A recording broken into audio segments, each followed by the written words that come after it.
There's been a lot of talk from the fans, all across the Marvel fan base on whether or not Spider-Man would appear in, a future Marvel Cinematic Universe film, possibly the Avengers, maybe a cameo in a future Iron Man movie. Who's to say? But there have been a lot of doubt. There's been a lot of doubt because licensing, all that stuff. Which, to quickly touch on the licensing factor, it's not as complicated as you guys think it is. Oh no, it's Marvel already has the merchandising and promotional rights for Sony's Spider-Man franchise, so they are already actually working with them to an extent. The two franchises have been marketed together, Spider-Man and Iron Man, both appearing in a commercial promoting both movies at the exact same time for Target, which is actually a fairly big deal when it comes to swapping and sharing, you know, iconic characters from a franchise. That's not something that happens often. I mean, that'd almost be like seeing Microsoft characters and Sony characters. Oh snap! Yeah, both Microsoft characters. Oh, I like that. Oh snap! Shots fired! Shots fired! Yeah, but that'd be like seeing them, cross promoting each other's games by showing up and doing things in the trail. That's not something you would see normally. Mhm. So they're at least willing to go that far, and they actually have been promoting the Amazing Spider-Man, both when it was coming to theaters and when it was coming out on DVD on like Disney Channel, for example, and Disney XD. And so it's not like they're completely isolated from one another. And honestly, the concept of them, having him show up in a movie or what have you, wouldn't be that much of a stretch or, anything for Sony to do. Because when you think about it, an Avengers movie would actually be made primarily by Marvel slash Disney. And Sony would simply be lending out the character in exchange for a percentage of the profit. That's going to be pure profit for Sony, while Disney's the one putting in most of the work. Who wouldn't? So I don't think they'd be quite so reluctant as some people think. Seriously, yeah. More or less, I agree with that. For those who are wondering about this whole Marvel rebuying the rights, I'll have a link down in the description for you guys to read the article. I'm surprised that flew over a lot of people's heads. Maybe it wasn't as publicized as people thought, but yeah, when Sony was going through the financial rut, Marvel pretty much bought back the majority of the rights to the important rights to the character, and then Sony was left for the movies. But yeah, so Spider-Man showing up in a future Marvel movie is not completely out of the question, but that leads in finally to a recent tweet that Marc Webb made in reply to Sean O'Connell of, I believe the site was CinemaBlend. CinemaBlend, yes. CinemaBlend. Sean O'Connell had written an entire preview article talking about the Amazing Spider-Man 2 and all that stuff. Again, which you guys can read down below in the description. And on Twitter, since it auto tweets the article, there's a specific quote from Sean O'Connell saying, Marc Webb is not making an Amazing Spider-Man 2. He's making a Spider-Man universe, I should say. Of course, I'm paraphrasing it. You guys can see the tweet officially on the screen. Marc Webb replied saying, think bigger. Now, there's several ways you can take that, which is why this is kind of, very up in the air right now as to what it means. Maybe he's telling people who read this to think bigger and, open their minds, or maybe he's saying that, even he needs to think bigger, or, that could be. Maybe he is just saying that, yes, I am creating a wider universe than just these movies. Or maybe he is indeed implying that he is actually going to be weaving this into the Marvel Cinematic Universe.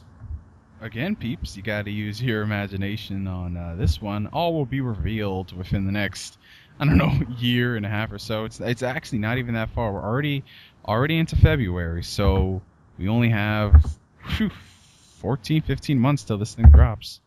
Yeah, I would also like to say, though, that the accelerated pace at which they're trying to get this done, they are churning this out at the speed of the other movies in the MCU, just saying. Something's gonna happen. They're probably recording them secret cameos and not letting us even. Oh my god! We shall see. We shall see. In the end, someone's either going to be very happy or very disappointed, or either way you slice it, people are going to be pissed off. So there's that. There's that. Oh man, but to finish up in talks of building the universe, as you guys know, Sony has for a while stated that, this is planned as a trilogy, but that's not the end of the stories. Similar to the first trilogy, Raimi's trilogy, they planned it as 3 films, but with options for more movies. And obviously, as you guys know, Spider-Man 4 did not fall through for various reasons, mind you. I don't really want to say the major one, but I think you gotta know at this point. And if you don't, you're kind of fooling yourself. Oh, totally. The Vultress, yeah. That's all you need to know. Oh god, Vultress. But yeah, the overall, this is some pretty interesting news, I think, and definitely going to be very interested to see where Sony goes from here. Again, like they said, this is a planned trilogy, but that doesn't mean it's going to stop there, especially since, it's only practical that you only plan so far ahead when making movies in the event of financial situations. So, but what they can do now that they've got the origin out of the way, and now that they can, start to weave these tales all on their own, I think it's going to be very interesting to see what comes next. Yeah, honestly, personally, if I had to say this, I think this trilogy might, I don't like to use this term, but it might cap off probably with a confrontation between Spider-Man and Green Goblin in the 3rd movie. And then I think after that point, maybe bring in symbiotes. The one thing I don't want them to do, though, is I don't want them to introduce the symbiote and Venom in the same movie. Yeah, but that's a topic for another day. Yeah, I'm just getting too far into it because I think about this and I'm like, hindsight, Danny. Hindsight and fanboys. And while we're here on the topic of the Amazing Spider-Man, we'll probably again speak on this when more info crops up. In the last podcast we didn't speak much on Jamie Foxx as Electro, since when we recorded it, it was before he was, officially confirmed and before we had gotten a chance to see, how he'd portray the character and all that jazz. Recently, there was an interview that Jamie Foxx did with, I believe, ETV, and he was discussing his role in, the Amazing Spider-Man sequel and his take on Electro. And Danny, you mind bringing up that interview? Yes. Well, the thing about the interview is that so many people reposted this, but what's really going to annoy me, just to remember, frankly, is that people kept only posting part of the interview, and that's very important to keep in mind. The part of the interview they posted was when Jamie Foxx said that Max Dillon is a very gifted electrician, but, nobody really wants to associate him. Nobody even remembers his name. The people at work don't appreciate him and just kind of take credit for his ideas. He's very timid. Even his own mom, she shelters him, and even then sometimes still, forgets about him, forgets his birthday, things like that. And, he is eventually going to get sick of it and kind of snap. Now, see, that's where people just started writing this off as another sympathetic villain, and, oh, poor me, nobody loves me, and they were just getting all angry about it. But what they cut out is, they did keep in at least that he's going to be meeting Spider-Man, and he kind of sort of starts to think that he's his partner. But it goes further than that. This is actually something I've not seen done with a supervillain before. He becomes completely obsessed stalker mode with Spider-Man. He starts looking for every mention of him in the news and the articles, and taking clippings out and putting them up on bulletin boards and in binders, and starts introducing himself to people as Spider-Man's partner. And, even going out there and defending him, saying, I know him, I'm his partner, so on and so forth.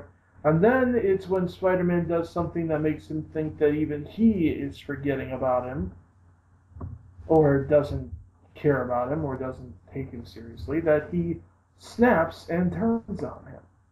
Oh, snap! So this is actually an interesting aspect that I don't think I've ever seen anyone, at least in a major superhero film, actually take with a villain. I think it's gonna be interesting. I think it's gonna be creepy, man. Just imagine Oh, Jamie Foxx. Oh God, and that's Jamie Foxx can be creepy, that's for sure.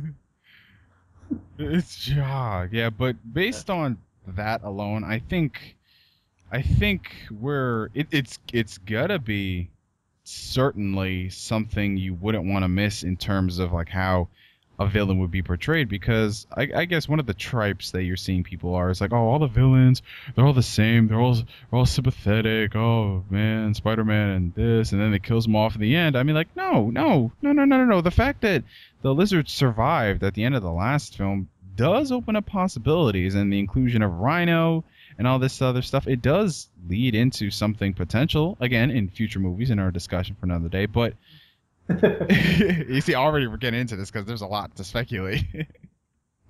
But Jamie Foxx, for those doubting him, I know mainly it's due to the fact that, oh, I don't like Jamie Foxx, he's not a good actor, and yet when you point out roles in which factually he's a good actor, it's just like, no, it's just, he's a good actor, but not a good actor because he's in Spider-Man. Like, how does that make sense?